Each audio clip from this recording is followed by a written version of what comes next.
2008년 글로벌 금융위기 당시 전 세계 주식시장이 무너졌습니다. 2007년 10월부터 2009년 3월까지 미국 다우존스 지수는 고점 대비 54% 하락했고 수많은 사람들이 노후 자금, 집 살 돈, 자녀 학비까지 잃었습니다.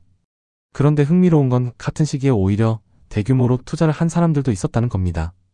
똑같은 폭락장, 똑같은 시장. 누군가는 전 재산을 잃고 누군가는 역사적인 기회로 삼았습니다. 그 차이는 운이 아니었습니다. 오늘은 투자 대가들의 책에서 발견한 실패 패턴 3가지와 성공 패턴 3가지를 통해 그 결정적인 차이를 알아보겠습니다. 첫 번째 실패 패턴입니다. 주변에서 다들 이 주식 사야 해라는 말을 들어보신 적 있으신가요? 직장 동료가 수익 인증을 하고 친척이 특정 종목 얘기를 꺼내고 SNS 피드는 온통 급등 종목 이야기로 가득 찹니다. 이때 사람들은 생각합니다. 나만 소외되는 건 아닐까? 워런 버핏의 오랜 파트너 찰리 먼거는 이걸 인간의 가장 위험한 본능 중 하나로 봤습니다. 그는 인간이 본능적으로 집단의 행동을 따라가도록 설계되어 있다고 말했습니다. 수만 년 전 생존에는 유리했던 이 본능이 투자 시장에서는 독이 된다는 거죠. 역사를 보면 패턴이 반복됩니다. 모두가 흥분해서 몰려들 때가 바로 고점 근처인 경우가 많고 모두가 공포에 질려 팔 때가 저점 근처인 경우가 많습니다. 군중이 가장 확신에 차 있을 때 그 확신을 한 번쯤 의심해보는 것. 이것이 먼거가 강조한 투자 조언 중 하나였습니다. 두 번째 실패 패턴입니다. 주식 앱을 하루에 몇 번이나 확인하시나요? 아침에 일어나자마자 확인하고 점심 먹으면서 확인하고 잠들기 전에도 확인한다면 필립 피셔가 경고한 함정에 빠져 있을 가능성이 높습니다. 피셔는 위대한 기업에 투자하라 해서 이렇게 말했습니다. 단기 주가 변동에 집착하는 투자자는 결국 스스로 좋은 기업을 너무 일찍 팔아버리는 실수를 반복한다고요. 생각해보세요. 어떤 기업의 본질적인 가치가 하루 만에 바뀔 수 있을까요?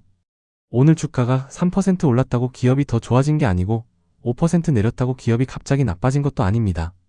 단기 시세는 수많은 사람들의 감정과 심리가 반영된 숫자입니다. 기업의 실제 가치와는 다른 이야기를 할 때가 많습니다. 매일 시세를 보는 습관이 오히려 좋은 판단을 방해할 수 있습니다. 세 번째 실패 패턴입니다. 이 기업 뭐 하는 회사예요? 이 질문에 제대로 답하지 못하면서 투자하는 경우가 생각보다 많습니다.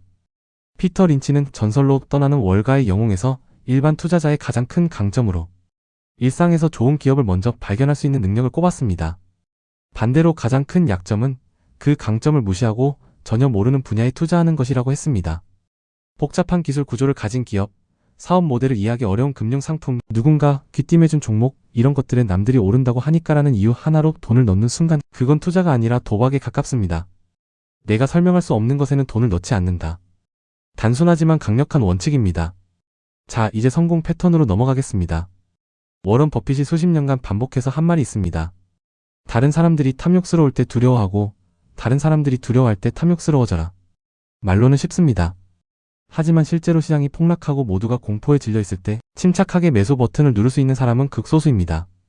버핏은 2008년 금융위기 당시 시장이 무너지는 상황에서도 우량 기업들에 대한 투자를 이어갔습니다. 당시 많은 사람들이 그 판단을 의아하게 봤지만 이후 시장이 회복되면서 그 투자들은 큰 수익으로 돌아왔습니다. 폭락장에서 성공한 투자자들의 공통점은 하나입니다. 주가가 아닌 기업의 가치를 봤다는 것. 가격이 내려갔어도 기업의 본질이 변하지 않았다면 그건 더 싸게 살 수 있는 기회로 본 거죠. 두 번째 성공 패턴입니다.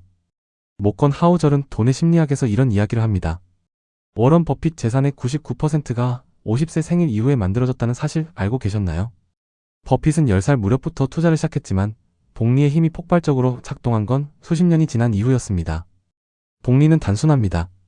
수익이 수익을 낳는 구조입니다. 하지만 그 힘이 진짜로 느껴지기까지는 오랜 시간이 필요합니다. 문제는 대부분의 사람들이 그 시간을 버티지 못한다는 겁니다. 조금 오르면 팔고 싶고 조금 내리면 불안해서 팔고 싶어집니다. 그렇게 사고 팔기를 반복하다 보면 복리의 마법은 시작도 못 해봅니다. 하우절이 강조하는 건 이겁니다. 투자에서 가장 강력한 무기는 오래 버티는 것. 그리고 오래 버티려면 망하지 않을 수준의 리스크를 유지해야 합니다.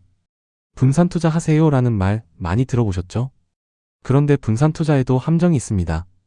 너무 많은 곳에 나눠 담으면 관리도 어렵고 정작 좋은 기업에서 나오는 수익도 희석됩니다. 반대로 한두 종목에 집중하면 한 번의 실수가 치명적이 됩니다. 하워드 막스는 이렇게 말했습니다. 리스크 관리의 핵심은 나쁜 상황에서도 살아남을 수 있는 구조를 만드는 것이라고요. 레이 달리오는 자신의 포트폴리오 철학으로 서로 상관관계가 낮은 자산들을 함께 보유하는 것을 강조했습니다. 한쪽이 흔들릴 때 다른 쪽이 버텨줄 수 있어야 한다는 거죠. 결국 두 사람이 말하는 공통된 메시지는 이겁니다. 수익을 극대화하는 것보다 치명적인 손실을 피하는 것이 먼저다. 게임에서 이기는 것도 중요하지만 게임에서 퇴장당하지 않는 것이 더 중요합니다. 오늘 살펴본 내용을 정리해 볼게요. 주식시장에서 반복되는 실패 패턴 3가지는 이렇습니다. 첫째, 군중을 따라가는 것. 모두가 흥분할 때 같이 흥분하는 것.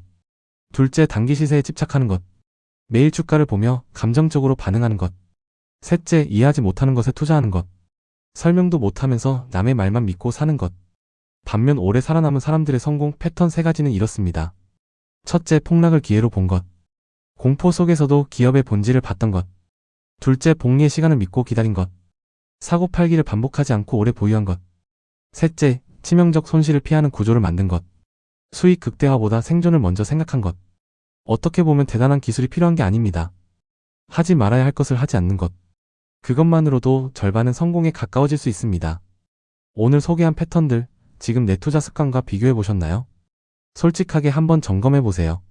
나는 남들이 얘기하는 종목을 따라 산 적이 있는가? 나는 매일 주가를 확인하며 불안해하고 있는가? 나는 지금 보유한 기업이 뭘 하는 곳인지 설명할 수 있는가?